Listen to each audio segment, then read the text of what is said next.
হে মিষ্টি বন্ধুরা, কেমন আছো তোমরা সবাই? পমফ্রেট মাছ জানি তোমরা সমস্ত কিছু জানো।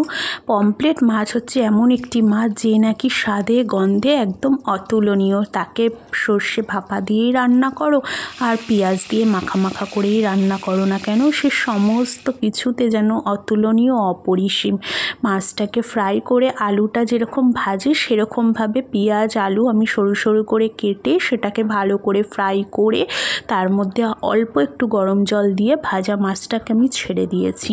আর এত সুন্দর খেতে হয়েছিল বন্ধুরা, তোমাদের কি বলবো। মাছটা যেন পুরোপুরি মশলার সাথে মিশে এক নতুন স্বাদের অধিকারী হয়ে উঠেছিল। আজ দুপুরের খাবারটা এমন করেই এবং পমফ্রেট মাছের সাথেই আমি সেরে ফেলেছিলাম। তো কেমন লাগলো ভিডিওটা অবশ্যই জানিও। দেখা হচ্ছে এমনই একটা নেক্সট ভিডিও নিয়ে। ততদিনের জন্য ভালো থেকো, সুস্থ থেকো। দেখা হচ্ছে পরের ভিডিও। টাটা।